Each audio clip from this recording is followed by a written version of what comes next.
Hello, welcome you all to the our Towards Jam session for the Global Game Jam 2021, Hi guys. organized by. Hi, so this is Supun Jayasinghe, is the head of business gaming in Arimac, Lanka. Welcome to our session, and thank you Thanks, very much Chadu. for being with us to share the knowledge and all the experiences that you have.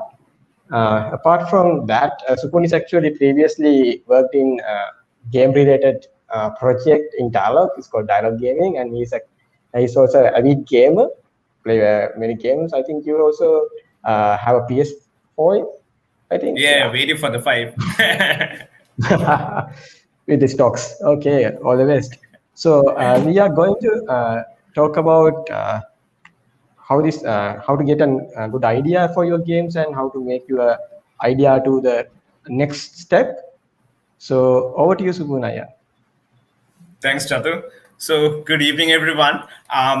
Especially, I want to talk to you, especially in terms of creating this next big game. I'm sure all you jammers out there who had signed up for us, who's signing up for this big global game jam, is anticipated to create one of those novel games that should probably shake the entire hemisphere. You need to create a game that needs to captivate a lot of people and at the same time actually relate a story which is more connected to you. So today's session, it's more or less wanted to explaining how and what we should do in terms of creating the game and what are the angles in terms of the business perspective that you need to look at, because I'm sure you're going to have more sessions that talking about the art direction, talking about how game design has to be done, a lot of elements around that. But something that you developers kind of miss out mostly is to do certain number crunching, do some analysis, try to see what's out there in the market, because sometimes these little things can actually add a lot of value.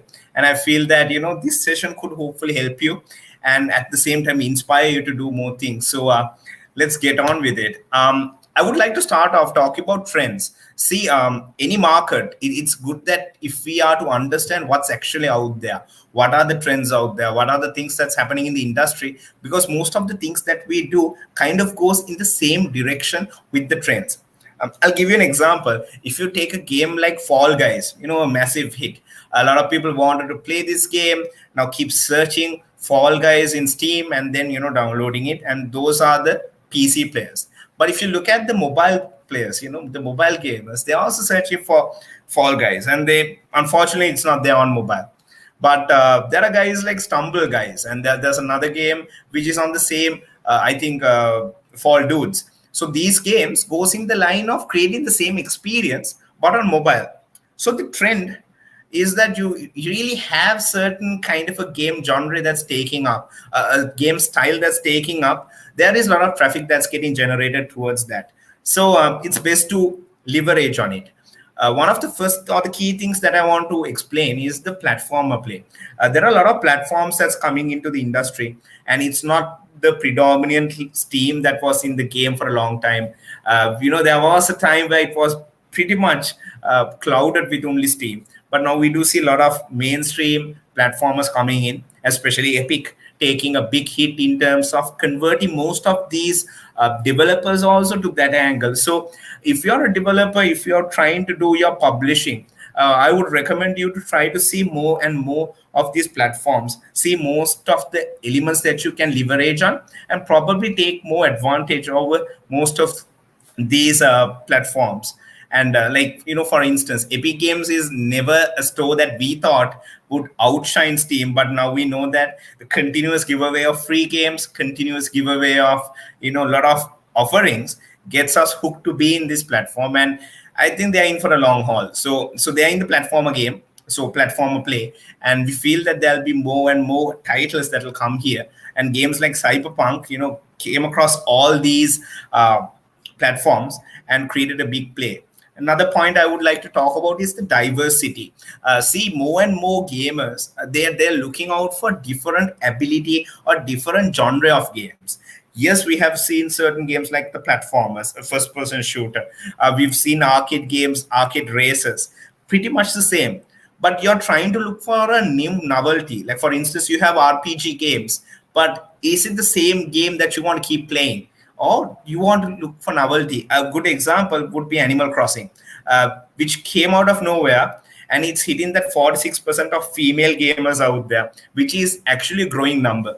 So it's not the male-oriented gamer that you've been seeing all these days. We are seeing a surge of female gamers. We are seeing a lot of competitive esport athletes coming who are females. So there's a force to reckon with, and we feel that there's a big opportunity there. So focusing on to genres, focusing on to titles which are a little different, could also be a big advantage in your game and in a business perspective as well. And cross-platform play. More and more games are adopting this. And when you're creating your game, I would recommend that you look into the ability of, can I make my game mostly mobile, or can I even break into the PC space? Can I go to a cross-platform play? Because more and more we feel that people actually want to switch between devices, but they still want to be with the device. I mean, I'm a big fan of Nintendo Switch. I've been throughout. What I've really experienced there is that I actually can switch between a small screen and a big screen at any given point, and the platform launches that's fast. So irrespective of the device, I feel that cross-platform play is actually playing a bigger role. So a person who's playing like Fortnite would know that they can actually play their game on their PC, they would play in their PS4 or PS5, and then even on a Switch. So you're feeling that cross-platform play will actually have a big role to play. So keep that. There's another trend. Remakes and reboots, it's a growing thing, and we are seeing even Need for Speed is now moving into that. Last year with their release of Need for Speed Hot Pursuit remastered. So we feel that remastering reboots will actually play a bigger role, which means gaming itself, or the game development itself, is a culture. We are looking at a little bit of history that connected so many games, and most of us has a nostalgic element around games. We always have some kind of a memory with certain games, and we like that nostalgic feeling. So that sentiment being taken in as reboots play a bigger role, and we feel that things are coming in back to life. Certain game mechanics that has been there for a while, it has gone away for a while, comes back to the surface. So something that we look out for, and especially seeing the trends. And one of the best things to do is to work with the community, and obviously figure out stuff like early access. You need to learn how your game will adapt and how your game will actually work with the community, because there's a lot you can learn from the gamers themselves. Because the perspective of the consumer is little different to how a developer thinks. So sometimes a developer may think, it's easy. You've been probably playing when you get into the jam. You have this 48-hour session, and once you're done with the jam, also probably you guys would want to carry that game forward, and you want to publish, and obviously you need to make the next big gaming hit. So it's not just to do a jam, but just to carry forward and carry through as well. So in that case, when you're doing your publishing, I think one of the key things to think out for is early access, because that can actually play a big role.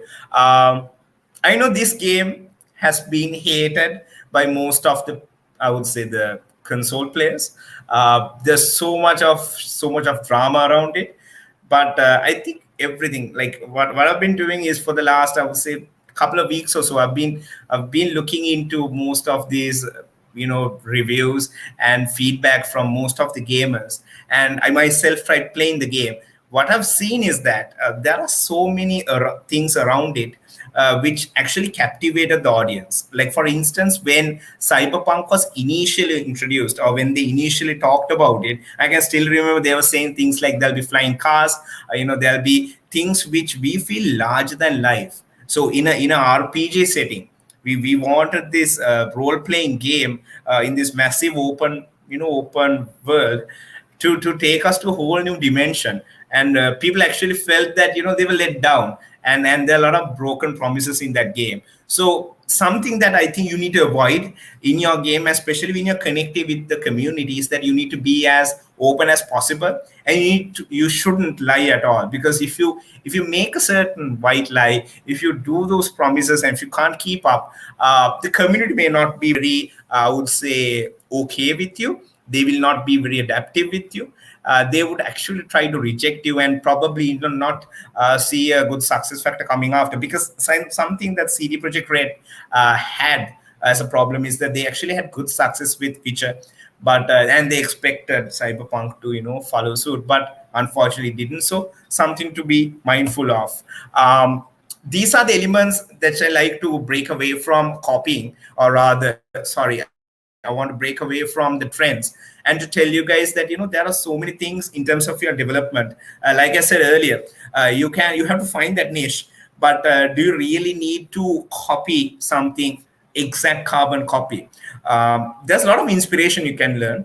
There's a lot of things you can learn from other games, but going for the same game, or rather trying to find the same thing, may not actually hit you the numbers. For instance, there are guys who's put in the same title, or probably tweaking the title and putting it in Play Store and App Store to get hits and get downloads, which is not going to be a sustaining title, and you will also not be remembered in the long run. So, like for instance, there are so many rip-offs of Fortnite, like you see here, and other people actually remember. They remember Fortnite, but they will not remember what came after, or what are the things that was connected with it, or copied rather, or cloned. So in that case, what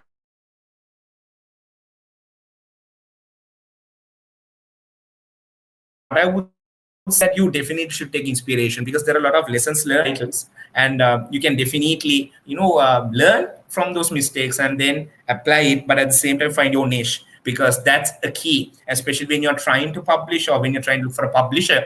One of the key things they ask is, what's the key ingredient you have in your game which others don't have, and what's the repetitive play why people are coming back to. Which comes back to my next point, is to understand what's your target. So like I said earlier, there are a lot of niche groups out there. Like for instance, Candy Crush had been one of the trending games for a long period, especially because they found the right target. They understood the target market who would like to play a simple puzzle game and keep at it. And they kept on increasing the levels and kept the engagement going, and actually fixed the right mantra in terms of where the paywall should come.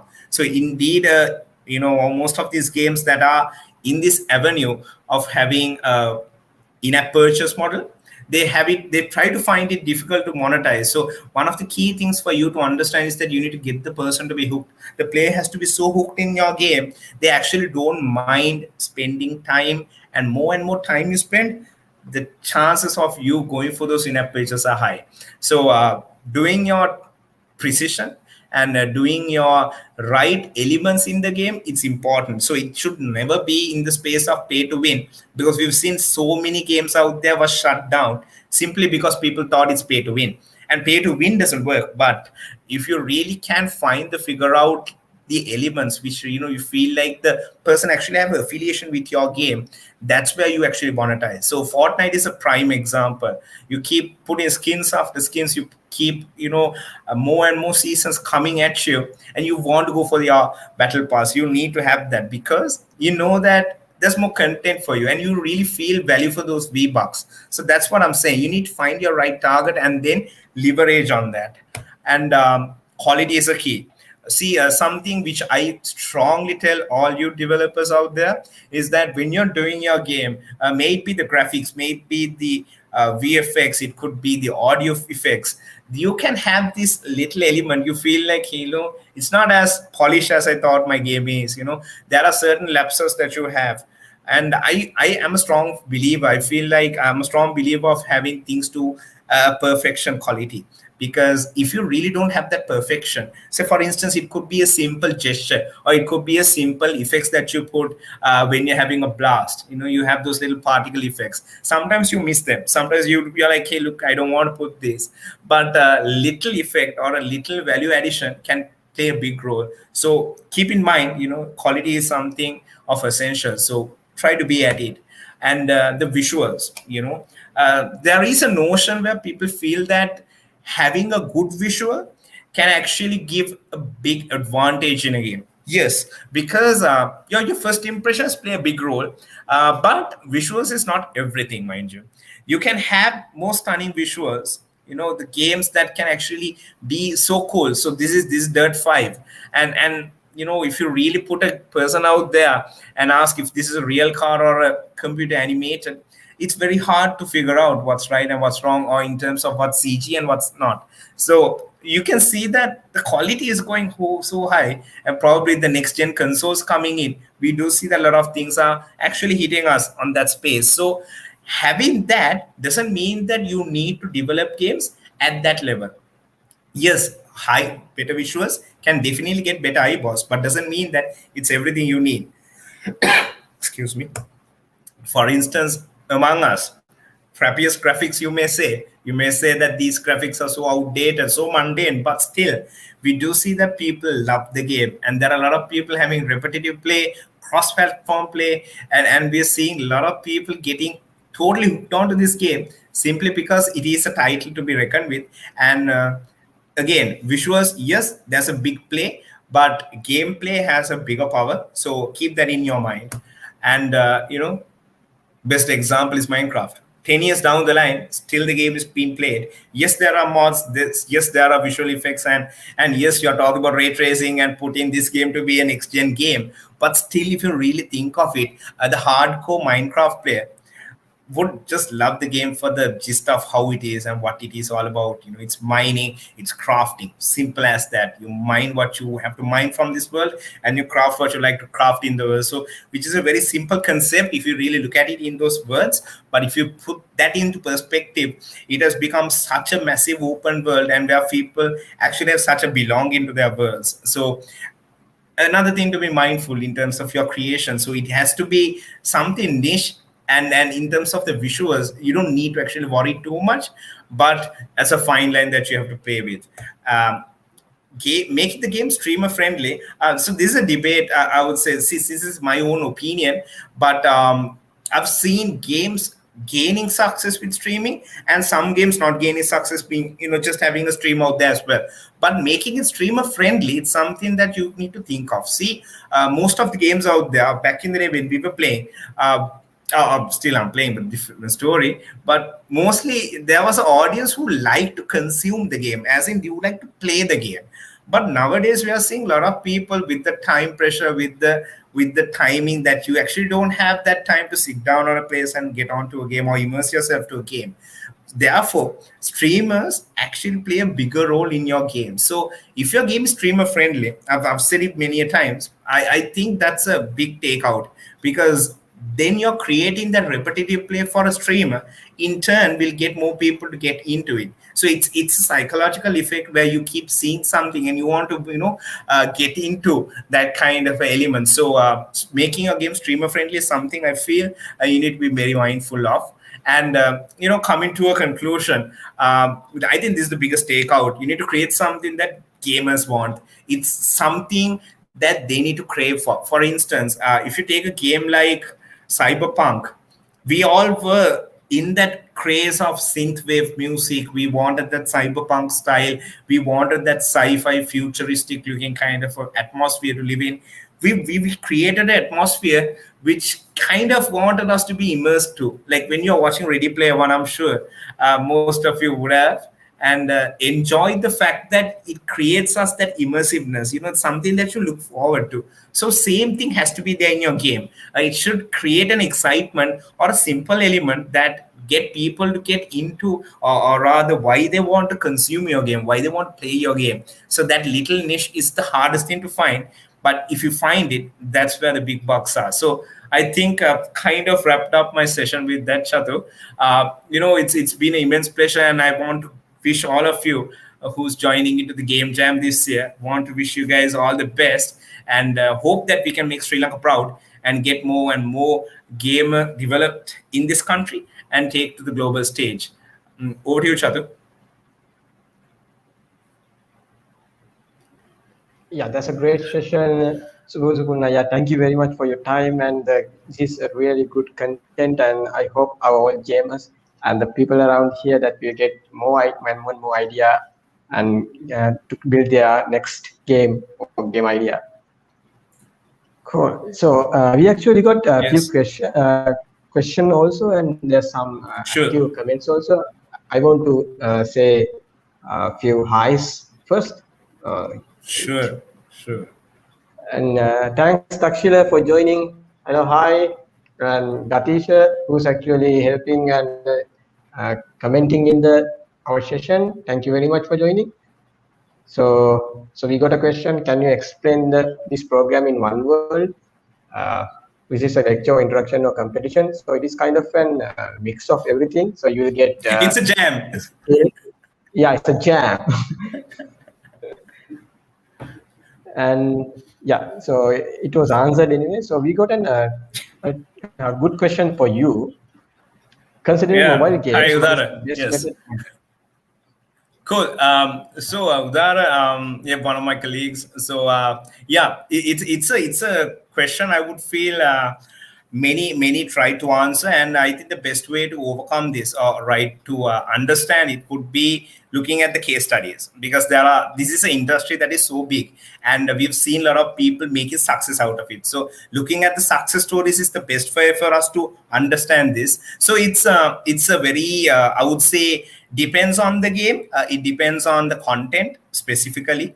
Like for instance, if you have a very high end game, like if you're talking about mobile games, if you have a very high end game which is more I would say console like, then definitely you can go for premium pricing and have a one-off purchase method. So game like Grid Auto Sport, for instance, which is a very high-end PC game ported to mobile, they're successful in that case. But if you look at someone like Minecraft, again, same case. You bring it to PC, to mobile, and then you already have a fan base that's connected to the game, so you can easily monetize using that kind of a model. But if you're looking at other facets, like if you look at the success stories of PUBG, Fortnite, these massive multiplayer oriented games, the best method is again in-app purchases, because more the audiences you can grow. If your game can grow up to a huge audience, you are saying about 10 to 20% you can monetize, and in that you have the whales who spend a lot of money.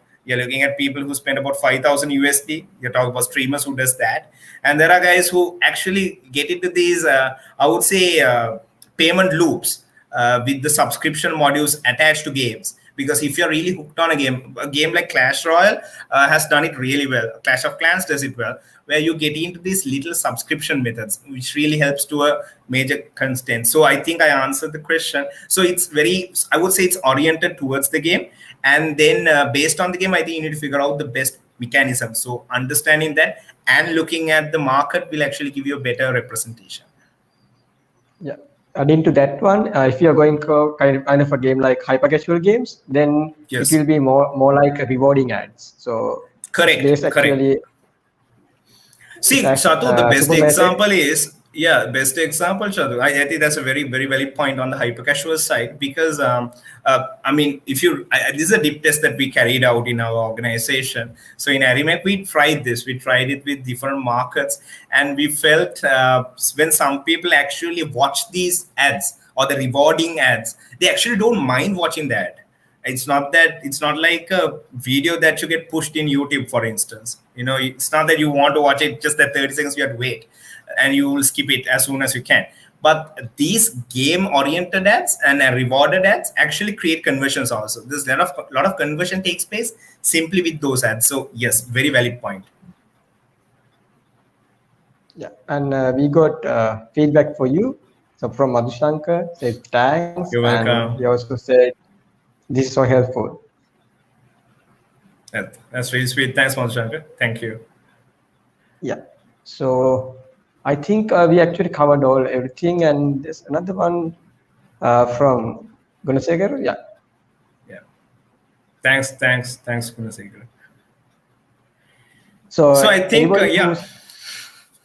anybody who's going to watch this one after the live, so please put the comments in there, and we will try to help you out. And even Supun also in the community will be reach out to you. I would be glad to help you guys out. And I think on an ending note, Chatu, I would like to wish every jammer this year. I feel like we have lot of potential in this country, and we have a lot of platforms that helps. And it's a place where I would say, so when I walked into this industry, even though I've been an avid gamer, not that I actually knew much about the technology, but more and more I get into it, or more I've spent time with the industry, what I've seen is that there's a lot of community support that actually helps to learn from. And it's not the usual way of learning things. Back in the day, we should have referred to a book, or we should have looked into a particular content from a audience, but now it's not the case. We have a lot of user generated help these days, which actually helps a lot. So I feel what I would like to urge is that, if you have an urge to develop a game, or if you have an urge to be part of the jam, and even if you're not pretty much a coder, still I think there's opportunity, and still there's help, and there's a lot you can do. I'm sure on the Unity side there's so much that supports even for the non-code movement, for the people like me who's not coding, which actually helps and carries a lot. So yeah, so that's what I want to say, and I want to wish everyone and hope that 2021 Jam we can do quite well and make the country proud. Yeah, adding to that one, that if you actually see, like in 2017 compared to 2021, we actually doesn't have even communities that actually did much active. At that time, Arimac was there. So Correct. it's trying to actually kind of grow up now. So there are many communities, and there are some studios also. So this kind of industry is getting there. So I'm actually, this is the good time to have a game jam, and this is good time to jump into game development. And yeah, and thank you very much for your time, Supunaya, in allocating this time and creating this content and sharing the content. It's really helpful. And yeah, we will be seeing you in future events also, and yeah, in the jamming also. Hope you get you. If there's any question, please put on the comments. I think I'll be able to answer anytime. And yeah, if you missed the registration, still not you got interested, you can go out here. It's a short link, and it will be shared in all the social media also. Please join with us, register, and see you in the jam. Okay, cool. I'm going to say thank you, and this is the cutting off part. I think